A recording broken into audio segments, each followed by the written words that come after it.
Johnny. Tim. How you doing, brother? I'm doing wonderful. This foil tip that this video about, I think, is the single most important foiling tip across all disciplines. I'm talking wake foil, prone foil, tow foil, wing foil, all of those disciplines. This is the key. You brought it to me. Johnny, this is the key. You brought it to me. Tim, you're talking about the magic knee. The magic knee it will be. What is the philosophy on the magic knee? I mean, I like to think that we invented it, but it's been around for a while. It's been around for ages. Ages. Ever since humans were going in the water. Ever since the first Polynesians and Hawaiians started to surf. Yeah, comes about is when oftentimes we're given lessons. This is the thing we say to most people to try to get the foil under control and get balance. This tip is good if you're a beginner, if you're intermediate, even if you're advanced. If you're looking to unlock like higher carves off the lip and be able to handle that, if you're winging and sometimes you get thrown off the elevator shaft by an unexpected wave, this is the key thing to be able to overcome those little humps. And sure, you don't breach when you don't want to breach. We took a page straight out of surfing. John's a better surfer than I am, and that's why he came up with it before I did. But all right, here we go.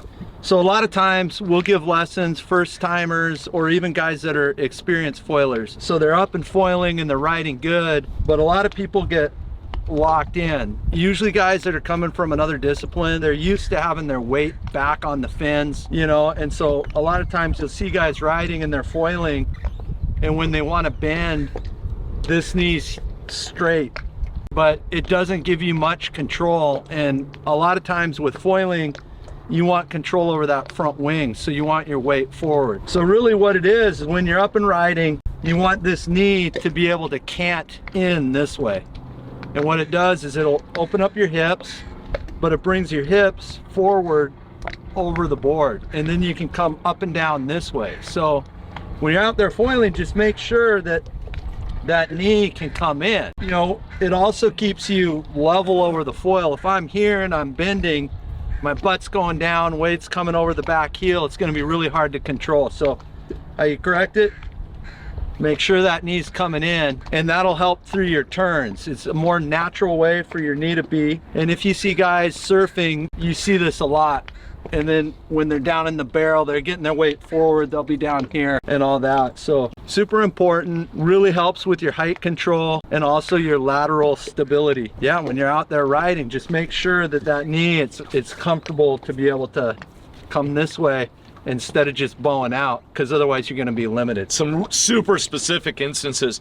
So when you start learning how to ride heel side, particularly on wave one, you'll come up to, when you're riding heel side on wave one, assuming you're regular, you're going to go ahead and bring this back shoulder forward. As you come up to the top of that wave, most people are going to be too afraid to get to the top lip. But when you get to that top lip and then you come off of it, you're going to have a massive acceleration down a way that you might not be comfortable with. Collapsing that back knee to come over that top and to bring it down is really important. Same thing if you're looking at highlining on a steep wave. Highlining meaning going to the top of the wave for your turn. So you're going up to do a big bank. When you come off that, you're going to have a lot of speed. You're going to have a little bit of challenge in terms of like stabilizing it. You're going to get on that. Another instance where I use this all the time is a wave one-to-one transfer when you go over it, because there's so much turmoil and behind the boat in terms of aeration from the prop. Go ahead and sink that board kind of closer to the water, put that knee down, and it's going to give you stability as you go through unstable water. Likewise, if you're doing inside turns to work on your wave transfers, as well as getting progressively steeper and steeper angles as you go ahead and turn that, you're going to drop that knee. So I'm telling you, Johnny, this is the best tip I think there is in all of foiling. Tim, that's pretty generous.